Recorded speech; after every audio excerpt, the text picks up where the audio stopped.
Want to know why you're called a prepper and not a survivalist anymore? Well, stick around because I'm going to break it down and I'm going to show you with a little history just what changed and why things are different.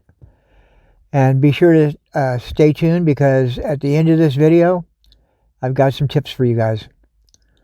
So hang in there and watch to the end. And definitely please like and subscribe to this video. It helps the channel a lot. So why are we called preppers? Where did that term come from and how did the whole thing start? Let's go back into a little bit of history. It all actually begins in the late 50s and early 60s when they had the Cold War. Russia was ramped up with nukes. We had plenty of nukes and everybody was just, at the time, dying to push the button. And the U.S. government decided that, hey, maybe we should help these people out. So they came up with the Civil Defense program. I think it started around 1950. And they prepared and published plans to build bomb shelters and fallout shelters in your basement, in your garage, in your backyard if you could dig a hole. And they gave it out for free. You just had to write the government and the government would send it to you.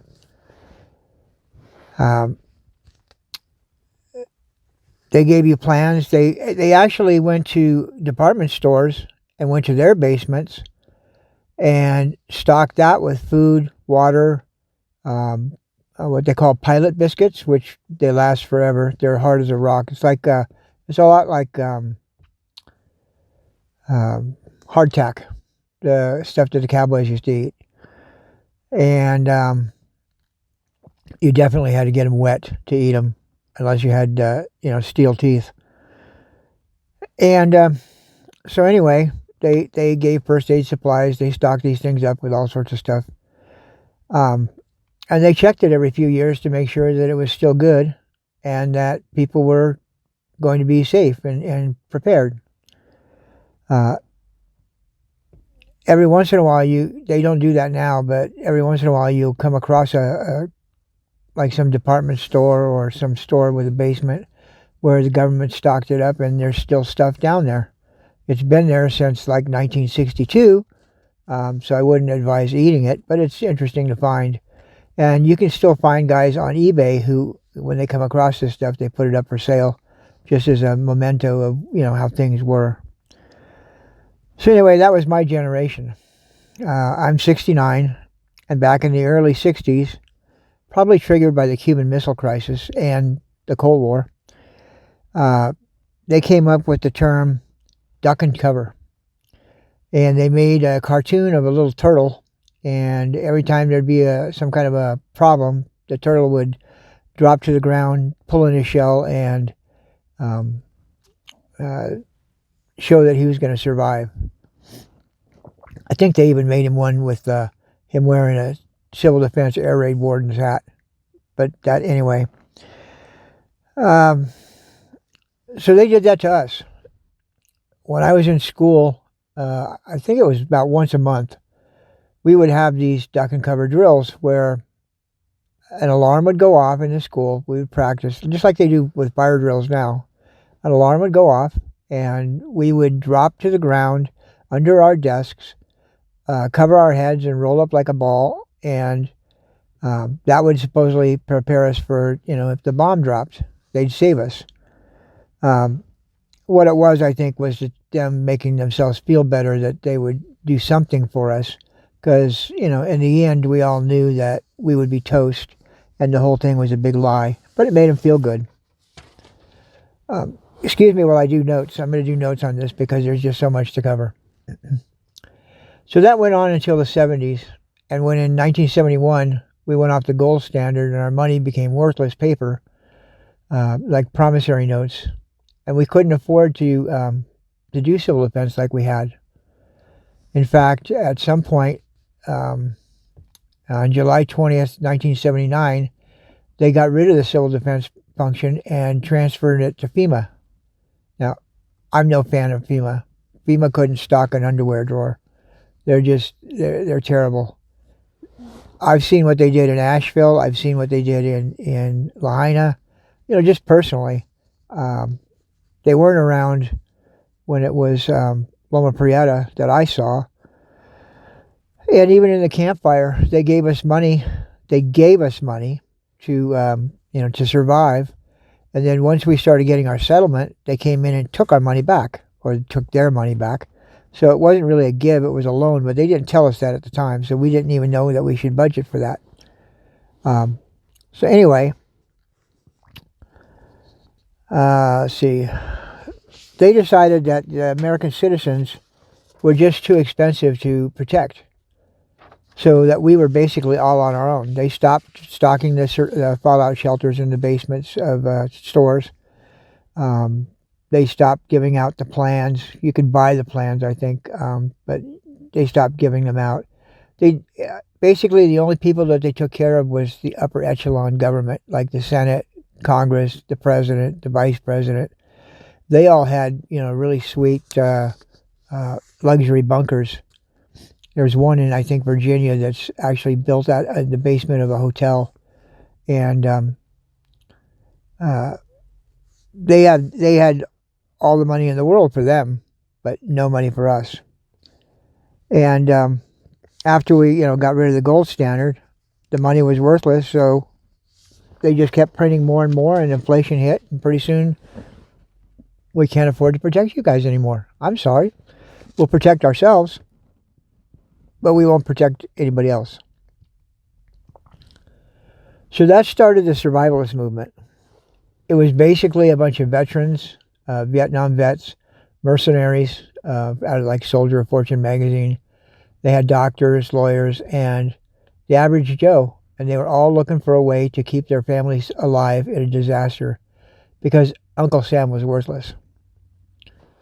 So Survivalists back then ranged everything from the average Joe, him and his family and a couple of friends maybe, to well-organized militias, heavily armed. And they were ready to defend the country should we get invaded or have a tyrannical government. And that made a lot of people nervous. The whole movement started that way because people were worried. We could see the writing on the wall. The money was worthless. We were having more and more inflation and more disgruntled people. And so people were preparing, whether it was going to be a war. We didn't know about pandemics at the time, but we thought about without any kind of civil law and riots and disasters and even an invasion. So that went on for a few years. And then you had magazines like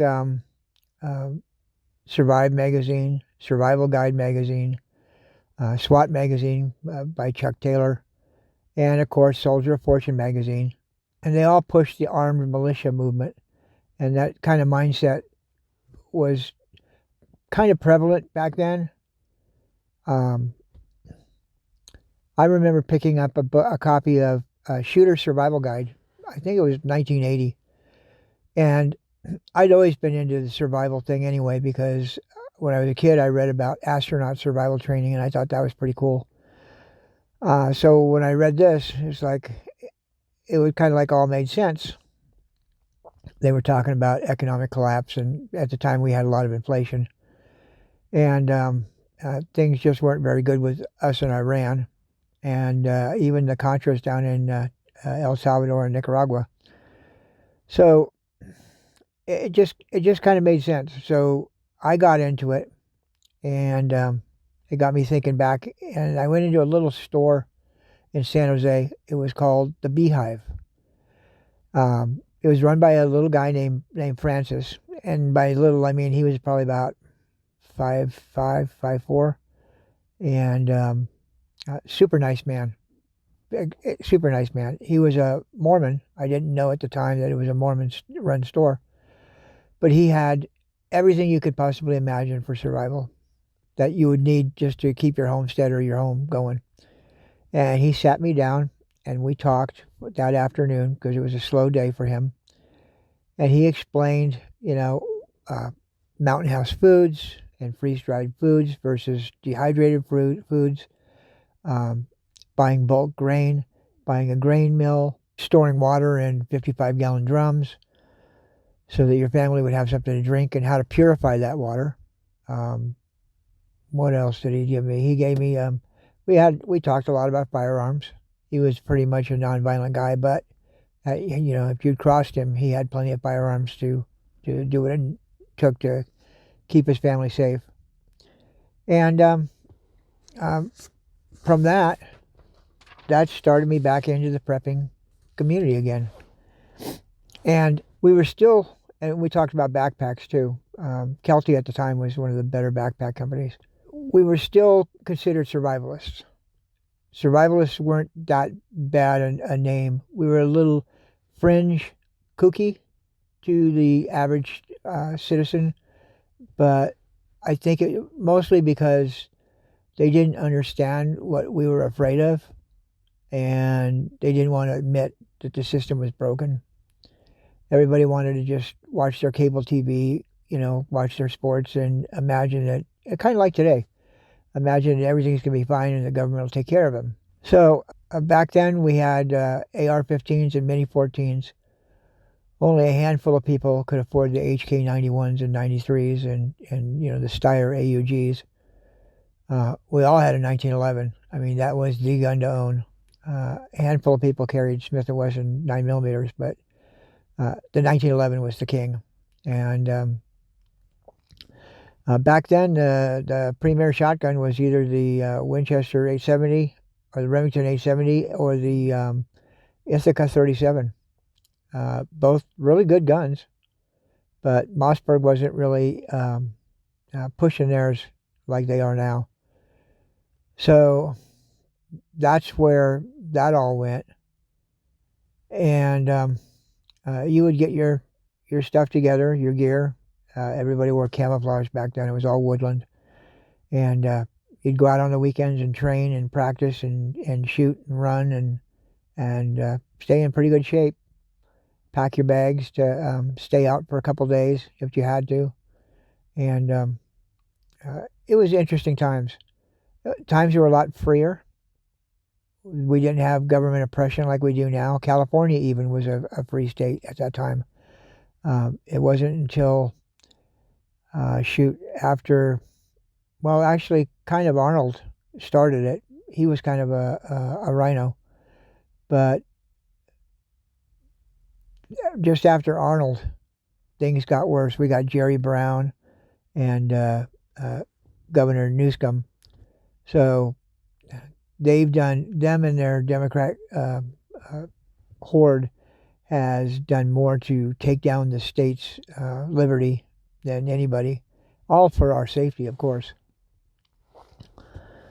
But back then we were just, running and gunning, and we were all preaching libertarianism and shooting targets. But then the survivalists went a little too far. They started doing openly, they were talking about militias, and, before it would have been on the weekends and everything was good. After that, no, it started getting out in public, and the news media, which is definitely leaning left, picked up on that and alerted the public because it was something else to be afraid of. God forbid, these survivalists are in your neighborhood and they're, armed and dangerous and nutty and they're out there practicing to shoot communists when they come to the United States. And then we had things like later on National Geographic around that Doomsday Preppers, and they didn't pick real preppers. They picked people that were absolutely fringe nutcases, and it was entertaining, but it gave us a really, really bad name. But in the meantime, we also stocked up our food and water, and we were ready if something happened. We didn't know what we were looking for, to prepare for. Not exactly. We could see the writing on the wall that the economy was ready to die. The government was in a state of chaos. The world was in a state of chaos. The Cold War had ramped back up. This was right before the Soviet Union fell. And we were trying to, I guess, bankrupt them with armament. So everybody was ready for something. We didn't know what, but we knew that something was coming. And that mindset really helped me when I survived the Loma Prieta earthquake in 1999, where my neighbors were panicking and running around like chickens with their heads cut off. I was really calm. I had food, I had water, I had a Coleman stove and Coleman lanterns and kerosene lanterns and flashlights. And in fact, I ended up helping my neighbors, my next door neighbors directly next to me, because we were living in a duplex at the time. They didn't have anything to eat. They didn't. I mean, they had a freezer full of stuff, but they didn't know. They had no way to cook it because they had electric range, and we didn't have power. Loma Prieta, we were out of power for about 3 days, and we had no phones for a couple days. So that mindset really helped. And it goes to show you that the preparedness mindset, regardless of what the disaster is, if you have the basics, you can get by in a lot of situations that a lot of people couldn't. So, I didn't panic. My neighbors did. And actually, I think that night, I got the Coleman stove out and I made fajitas, and life was good as far as I was concerned. Ate by the kerosene lantern, and I was happy. They kept slandering us and slamming us and telling us, oh, well, we're nuts. And some guys were. Some guys, they went over the bridge and just a little too far. But for the most part, the average Joe was just looking to take care of his family. And we knew that you couldn't trust Uncle Sam. They weren't going to be there. The cavalry wasn't coming when you had a disaster. I mean, I never saw anybody in Loma Prieta. And it all goes back to Reagan's famous line where it says the 8 most famous feared words in the English language is, "I'm from the government, I'm here to help." And he's right. Every time the government gets involved, it screws it up royally because we have so much paperwork and bureaucracy, and so many different people want to do it their way, and none of them have any experience doing it the right way. So anyway, from that point on, they started using the term prepper. Survivalist was kind of dying off because it had a bad connotation with the press and the public, and we started calling ourselves preppers instead. Basically the same thing, just it sounds nicer and calmer because we're preparing for disasters. We're not survivalists. We're not hardcore. And back then, those boys were hardline.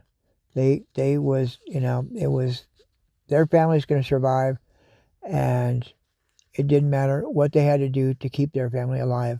It was kind of like the moonshiners versus the revenuers. They would, if you crossed them, they would put you in a ditch. That's some of those people were just that hard line. And things like Ruby Ridge and Waco, that didn't help. We were sold a pack of lies with that, but that's another story. So that's pretty much the dried, brief history of the prepping and why the name changed. I kind of skipped around a lot, but I needed to keep this kind of short. It's long enough as it is. And a lot has changed since the beginning. We've had 911. We've had a lot of people who don't believe that narrative.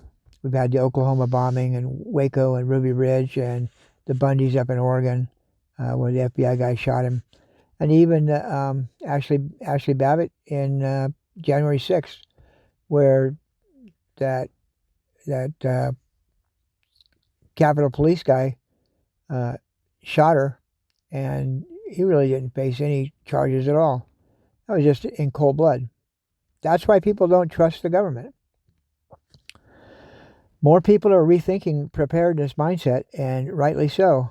And we see more and more rules and restrictions for our own good. And the government their help is worthless. FEMA came up here after the Camp Fire and built FEMA camp housing, but you weren't allowed to take your pets and you weren't allowed to take your guns. So what were you going to do if you were just an average person that had a couple guns or a couple pets? And we saw that right after the fire, immediately after the fire in the Red Cross camps too. You were not allowed to bring anything in other than yourself and your spouse and family, and they would just let you sleep on a cot out in the open in a giant like warehouse, and all that stuff was crazy. You know, they made outlaws out of legitimate people, and that wasn't right. Today, people are more dependent on the government. They all think that the government's going to save them.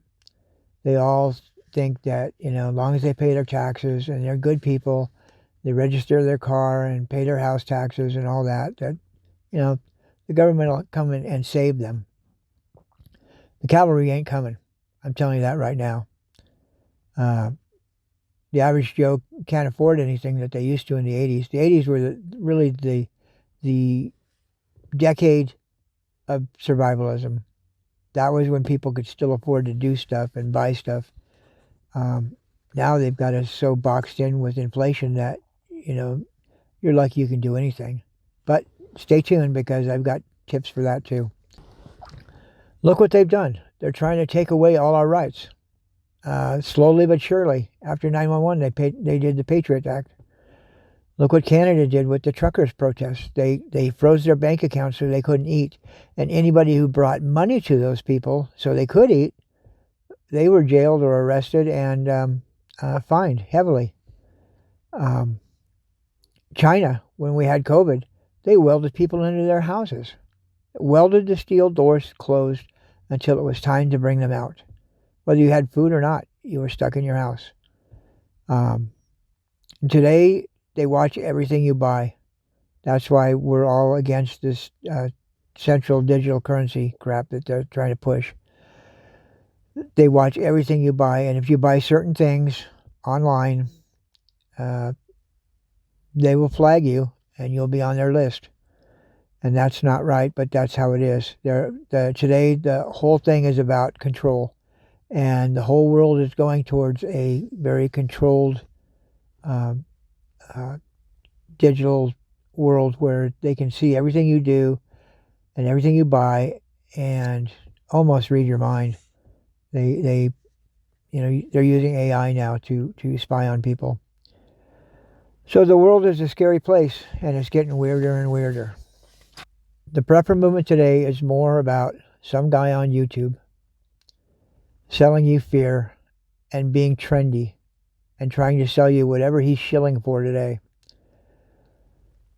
Where back then, it was hardline survivalism, and people had the attitude that no matter what happens, my family will survive.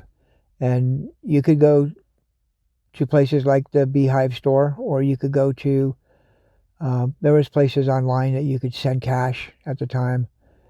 Or you could go to like the local hardware store and the sporting goods store, and you could purchase your purchases. And there wasn't a lot of recording and stuff like that. Now we're all supposed to be sheeple. We're all supposed to follow the rules. We're not supposed to have this or not have that. But a lot of us ignore those rules. That doesn't mean we're evil people. We just know the writing's on the wall. 1984 was a misnomer. It's really 2024 or 2025. And then we still have the Agenda 30 thing with the UN. And personally, I think we should pull out of the UN. The UN is a totalitarian group of snobs that want to run the world. Just like the WEF with Klaus Schwab. The whole thing is scary, and now that we're in the digital age, they can keep track of you and have more control over you. And everybody's trying to take our rights and our sovereignty away. So, those of you who have stayed to the end, here's the tips. All these fallout plans, they're still available online. You can build fallout shelters and bomb shelters. You can buy them on Amazon, or you can find them online on eBay. There's even places on Google, if you just Google it up, that you can reprint it because some of it's public domain. Kristen Kearney has a great book on that and surviving a nuclear war. Bruce Clayton wrote Life After the Doomsday, and it's still available. You can get it in a hardbound or paperback on Amazon. Mel Tappan's Survival Guns. That's a hard one to find, but it is a good book to read. You can still find Ragnar Benson. He's hard to find, but he is still out there. He was a major survivalist writer back in the late 80s, early 90s. We had Kurt Saxon. He wrote books, and his books are on eBay. They're called the Survivor series. They're pretty pricey. If you have Kurt Saxon books, you have a small fortune, because they're worth a lot. And even Tony Leese wrote a book called Checklist for Survival. And that's a book that I highly recommend that you buy for your spouse. If you're a guy and your wife isn't quite into this, they don't know what this is all about, buy that book. It's relatively cheap. It's on Amazon. You can buy it used. And it goes through some of the basics without being too scary. But it gets them thinking. And that's what you need to do to sway somebody. You need to evangelize the movement of, being a prepper. And that is hard to do. But that book does help. And you can just say, hey, babe, let's read this book together and maybe incorporate some of it in our lives. You don't have to go whole hog right away. But it does help. A lot of the new stuff is okay. But this push for bushcraft, that's too much. It won't help you survive much at all. It might build you a shelter for the night and all that. But really, in order to survive long term, you need to prepare your house. Your house is your survival plan. You store your food, you store your water, you store your ammunition and your guns, you store your first aid supplies and your meds. And it keeps you warm and dry. It's the safe space to be. Bugging out, unless you're in like a wildfire or a hurricane, bugging out just makes you a glorified homeless guy. And after about a week, all the supplies in your bug out bag are going to be gone. And you're going to start looking at squirrels and nuts and acorns and anything else you can get yourself your hands on to eat. It's not a good life, okay? I've done it.